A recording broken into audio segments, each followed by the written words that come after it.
द्वारिका भगवान श्री कृष्ण द्वारा बनाई गई एक सुंदर और मनमोहक नगरी जो गोमती नदी और अरब सागर के किनारे ओखमंडल द्वीप के पश्चिमी तट पर स्थित है, जिसे प्राचीन समय में कुशस्थली नाम से पुकारते थे, जो भारतवर्ष के 7 प्राचीन नगरों में से एक है, जिन्हें सप्तपुरी कहा जाता था, जैसे अयोध्या, मथुरा, काशी, हरिद्वार, उज्जैन, कांचीपुरम और द्वारिका। आइए जानते हैं कि ऐसा क्या हुआ जिसके कारण पूरी द्वारका नगरी जलमग्न हो गई। भगवान श्री कृष्ण का देहांत कब और कैसे हुआ और उन्हीं के साथ यदुवंश का किस प्रकार नाश हुआ।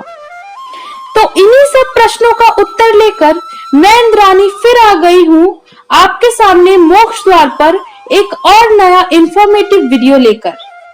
तो चलिए आज का वीडियो शुरू करते हैं।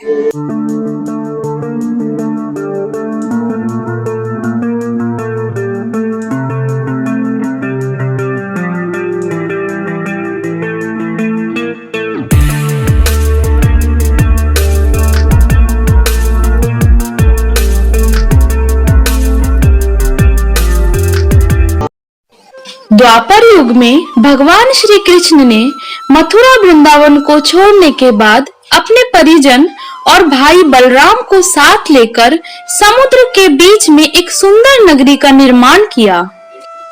पौराणिक मान्यता अनुसार भगवान श्री कृष्ण ने मामा कंस का वध करके अपने माता पिता को उसके अत्याचारों से मुक्ति दिलाई।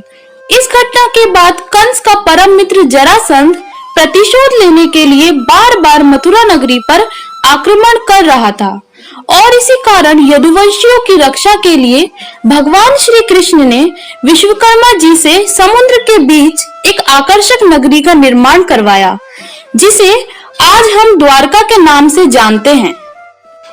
माना जाता है कि कुरुक्षेत्र के युद्ध के बाद जब पंच पांडव सहित श्री कृष्ण हस्तिनापुर पहुंचे, तब गांधारी ने श्री कृष्ण को युद्ध का उत्तरदायी मानते हुए उन्हें श्राप दिया कि जिस प्रकार आज कौरव वंश का अंत हुआ है, उसी प्रकार यदुवंश का भी अंत शीघ्र ही होगा। गांधारी द्वारा दिए गए अभिशाप के कारण महाभारत युद्ध के 36 वर्ष पश्चात द्वारका नगरी में काल का साया जैसे स्पष्ट दिख रहा था। नगरी में कुछ न कुछ अशुभ घटनाएं घट रही थी। उसी समय ऋषि विश्वामित्र, देवऋषि नारद सहित कुछ ऋषिगण द्वारका नगरी में पधारे। तब श्री कृष्ण पुत्र साव ने कुछ यदु कुमारों के साथ मिलकर उन ऋषि मुनियों का उपहास करने की योजना बनाई। योजना के तहत साव एक गर्भवती महिला का रूप धारण कर ऋषियों के सामने पहुंचा और उनका उपहास करने लगा। यह देखकर ऋषि विश्वामित्र प्रचंड क्रोधित हो उठे और साव को श्राप देते हुए बोले कि तेरे गर्भ से एक मूसल का जन्म होगा। मूसल यानी लोहे का एक नुकीला दंड, और वही मूसल यदुवंशियों के विनाश का कारण होगा। इसी श्राप के कारण अगले ही दिन साम ने एक मूसल को जन्म दिया। जन्म देने के पश्चात साम ने उस मूसल को समुद्र में बहा दिया, किंतु द्वारका नगरी में अशुभ घटनाएं दिन प्रतिदिन और बढ़ रही थी। तब बलराम सहित श्री कृष्ण ने सभी यदु पुरुषों को लेकर प्रवास जाने का निश्चय किया। इसी दौरान कुछ दिन पश्चात यदुगणों के बीच वाद विवाद बढ़ने लगा। इसी विवाद के चलते एक दिन वीर योद्धा सात्यकी ने नारायणी सेना प्रमुख कृतवर्मा का वध कर डाला। तब बाकी बचे यदु पुरुष 2 दलों में बंटकर एक दूसरे का संहार करने लगे। ये देखकर श्री कृष्ण अत्यंत क्रोधित हो उठे और उन्होंने अपने सामने पड़ी घास को उठाया। घास उनके हाथों में आते ही वज्र समान मूसल में परिवर्तित हो गई और उसी मूसल से उन्होंने शेष बचे यदु पुरुषों का संहार किया। इस घटना के पश्चात वहां बलराम, श्री कृष्ण और उनके सारथी दारुक शेष बचे रहे। तब श्री कृष्ण ने दारुक को आदेश दिया कि वो शीघ्र ही हस्तिनापुर जाकर अर्जुन को इस घटना का समाचार दे और उन्हें अतिशीघ्र द्वारिका आने को कहे, ताकि वे नगरी की सभी स्त्रियों और बालकों को उनकी सुरक्षा हेतु अपने साथ हस्तिनापुर ले जाए। यह कहकर श्री कृष्ण अपने भाई बलराम को प्रवास में छोड़कर पिता वासुदेव से आज्ञा लेने के लिए द्वारिका गए। वहां जाकर उन्होंने अर्जुन के शीघ्र पहुंचने का संदेश दिया और उनसे आज्ञा लेकर वापस प्रवास आ पहुंचे। वहां पहुंचने के बाद उन्होंने देखा कि शेषनाग के अवतार भाई बलराम अपना देह त्याग कर चुके हैं। यह देखकर श्री कृष्ण का मन व्याकुल हो उठा और वे एक पेड़ के नीचे जाकर बैठ गए और 36 वर्ष पहले गांधारी द्वारा दिए गए श्राप के बारे में सोचते हुए उन्होंने देह त्याग करने का निश्चय किया। उसी समय जरा नाम के एक शिकारी ने भूल से श्री कृष्ण को हिरण समझकर दूर से उनके पैरों पर बाण चला दिया, परंतु जब उसने पास आकर ये दृश्य देखा तब उसे अपने इस कर्म पर बड़ा पछतावा हुआ और रोते हुए उसने भगवान से अपनी गलती की क्षमा मांगी। तब भगवान ने उसे क्षमा करने के साथ साथ स्वर्ग प्राप्ति का आशीर्वाद दिया। जरा के जाने के पश्चात भगवान श्री कृष्ण ने एक दिव्य प्रकाश के साथ अपना देह त्याग किया।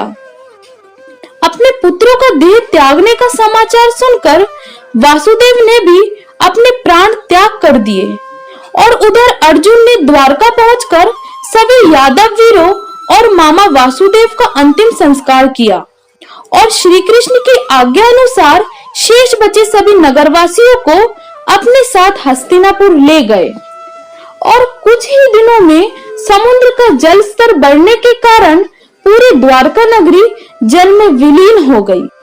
तो आज हमने जाना कि किस प्रकार गांधारी और ऋषि मुनियों के श्राप के कारण श्री कृष्ण यदुवंशियों और पूरी द्वारिका नगरी का अंत हो गया, किंतु प्रभु श्री कृष्ण तो अमर हैं। वे तो सृष्टि के कण कण में हैं, वे तो हम सबके मन में जीवित हैं। कहते हैं कि उसी प्रकार प्रभु श्री कृष्ण की द्वारका नगरी भी समुद्र की गहराई में आज भी स्थित है, आज भी जीवित है। और इसी तथ्य को आर्कियोलॉजिस्ट प्रोफेसर S.R. राव और उनकी टीम ने सच कर दिखाया।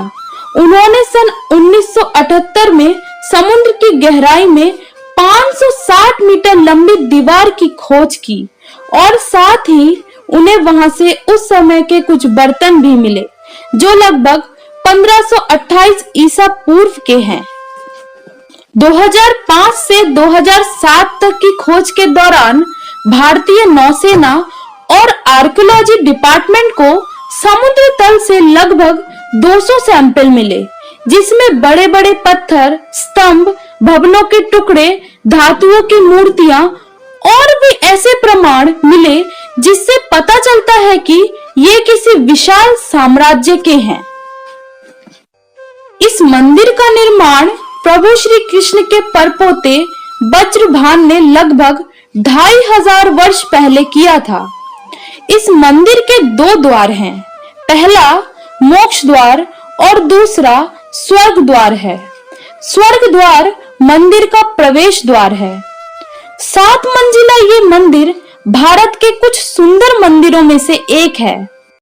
द्वारकापुरी भारत के 4 धामों में से भी एक है, जिसकी पावन भूमि पर पैर रखते ही भक्तों के सभी दुख कष्ट दूर हो जाते हैं और भक्त स्वयं को भगवान के चरणों में समर्पित करते हैं। मंदिर के गर्भगृह में चांदी के सिंहासन पर श्री कृष्ण की चतुर्भुजी प्रतिमा विराजमान है। उनके हाथों में शंख, चक्र, गदा और कमल है। भगवान श्री कृष्ण की ये भव्य प्रतिमा देखकर कोई भी उनकी भक्ति में लीन हो जाएगा। तो आप भी भगवान श्री कृष्ण की इस पावन भूमि में जाएं और दर्शन का लाभ उठाएं। जय श्री कृष्णा। तो आप सभी को आज की कथा कैसी लगी मुझे कमेंट करके जरूर बताएं। आपके कमेंट से मुझे ऐसी ही नई नई वीडियो बनाने का मोटिवेशन मिलता रहेगा। मेरी इस वीडियो को लाइक शेयर जरूर करें और अगर आपको वीडियो इंफॉर्मेटिव लगी हो तो मेरे चैनल मोक्ष द्वार को सब्सक्राइब करना ना भूलें। बेल आइकन को प्रेस करें जिससे मेरी आने वाली सभी वीडियो का नोटिफिकेशन आपको सबसे पहले मिले। धन्यवाद, थैंक यू। मिलते हैं मोक्ष द्वार के अगले एपिसोड में। तब तक के लिए खुश रहें, सुरक्षित रहें।